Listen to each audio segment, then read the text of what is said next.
အိန္ဒိယနိုင်ငံသားကိုယူမီလို့အိန္ဒိယရွာမှာပိန်ပမဲလှလုံးနေရတဲ့မြန်မာမလေးရဲ့ဖြစ်အိမ်နာမို့ဘုရားတီဆိုတဲ့စကားတိုင်းမျိုးသမီးတယောက်ရဲ့ဘဝမှာအိမ်နာဘက်ရွေးချယ်မှုဟာတကယ့်ကိုအသက်တမျှအရေးကြီးလာပါတယ်။ကိုရွေးချယ်လိုက်တဲ့လက်တွဲပေါ်ဟာကိုဘဝကိုနက်ပုံနဲ့ရအောင်ပို့ဆောင်ပေးနိုင်တယ်လို့တစ်ဖက်မှာလည်းမမျောလင့်ထားတဲ့ဆင်းရဲဒုက္ခတွေကြားတဲ့ကိုတွန်းပို့လိုက်တယ်လို့ဖြစ်သွားတတ်ပါတယ်။အခုဆိုရှယ်မီဒီယာချမ်းမှာအတော်လေးလူပြောများနေတဲ့သတင်းတစ်ခုကတော့မြန်မာမိန်းကလေးတွေနဲ့နိုင်ငံသားတွေရဲ့ဖူးစာရေးဆက်ကြောင်းပဲဖြစ်ပါတယ်။ပြီးခဲ့တဲ့ရက်ပိုင်းကတည်းမိထီလာသူလေးတအူးဟာအီတလီနိုင်ငံကဆရာဝန်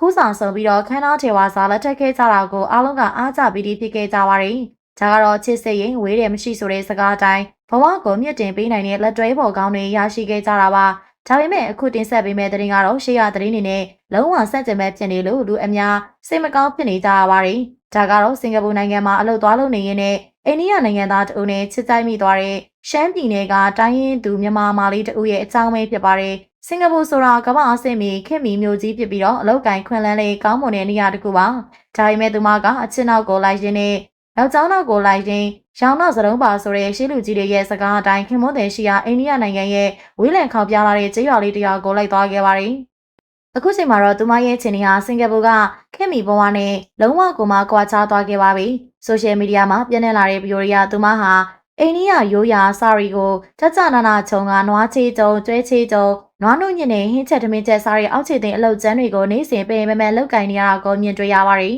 ။သူမရဲ့ပင်ပန်းနှွမ်းနေတဲ့ပုံရိပ်တရားဆိုရှယ်မီဒီယာပေါ်မှာပြန့်နှံ့လာတဲ့အခါမှာတော့မြန်မာပရိသတ်တွေကကိုယ်နိုင်ငံသားချင်းမို့တကယ့်ကိုစိတ်မကောင်းဖြစ်ရပါတယ်။အိမ်နာဘက်ရွေးချယ်တာမှာတော့လာလားဆိုပြီးဝေဖန်မှုတွေမြင့်တက်လာခဲ့ပါတယ်။ဒါပေမဲ့တစ်ဖက်မှာလည်းသူမရဲ့ခင်မွန်းတဲ့အိန္ဒိယအမျိုးသားကတော့အခုလိုပြန်လည်တုံ့ပြန်ထားပါတယ်။ကျွန်တော်တို့မိသားစုဟာဇနီးတွေကိုအတင်းအလုတ်ခိုင်းတာမဟုတ်ပါဘူး။သူကိုယ်တိုင်ကမယောဝတရားကြိတ်ဖို့ကျန်လို့ကုညီလောက်ကင်ပေးတာပါကျွန်တော်တို့မိသားစုလေးဟာရန်ကိုပျော်ရွှင်တရားနေတာမလို့မဝေဖန်ကြပါနဲ့လို့ဆိုပါရယ်ဒီစကားအရကြည့်ရင်တော့သူမဟာဆင်းရဲပင်မဲ့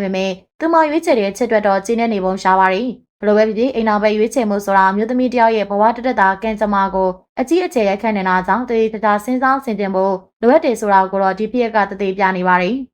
ငွေကြေးချမ်းသာမှုတဲ့စိတ်ချမ်းသာမှုကအဓိကဆိုပေမယ့်အောက်ခြေသိမ်းအလောက်ကျန်းတွေနဲ့ဘဝကိုရုန်းကန်နေရတာကတော့မြင်ရသူဖို့စိတ်မကောင်းစရာပါပဲပရိသတ်ကြီးတို့၏အချစ်ကြောင့်အရာရာကိုဆွတ်လွတ်ပြီးခင်မိုးတင်နောက်ကိုလိုက်သွားတဲ့ဒီမြန်မာမာလေးရဲ့စိတ်ဓာတ်ကိုချီးကျူးရမှာလားဒါမှမဟုတ်ပင်မမဲလောက်ကန်နေရတာကိုကြည့်ပြီးစိတ်မကောင်းပြတ်မလားဆိုတာကတော့တဦးချင်းရဲ့အမြင်ပေါ်မှာပဲမူတည်ပါရီအရေးကြီးတာကတော့ဘလို့ချင်းနေမှာပဲဖြစ်ဖြစ်ကိုရွေးချယ်တဲ့လမ်းမှာကိုရိုင်းပျော်ရွှင်မှုပါပဲဂျာရီမင်းနောင်လာနောင်သားညီမငယ်တွေအတွက်တော့အိမ်နောက်ဘက်ရွေးချယ်တဲ့အခါနှလုံးသားတစ်ခုရင်းနဲ့မဟုတ်ဘဲနဲ့အုံနောက်နဲ့ပါတေးသေးချာချာစဉ်းစားသားဖို့တိုက်တွန်းကြပါရီကဲပရိသတ်ကြီးတို့ရောစင်ကာပူကနေအိန္ဒိယကျေးရွာမှာအားကြီးကျုံရင်းနဲ့ဘဝကိုပြတ်တန်းနေတဲ့မြန်မာမာလေးရဲ့ချစ်ပေါ်မှာဘလို့မြင်ကြလဲအချစ်ရှိရင်ရာရာပြည့်စုံနေဆိုရင်စကားကိုရောဒီနေရာမှာလက်ခံနိုင်ပါသလားမိမိတို့ရဲ့ထင်မြင်ချက်လေးကိုလည်းကွန်မန့်လေးထဲမှာဝင်ရောက်ဆွေးနွေးပြီးသွားကြပါအောင်ရှင်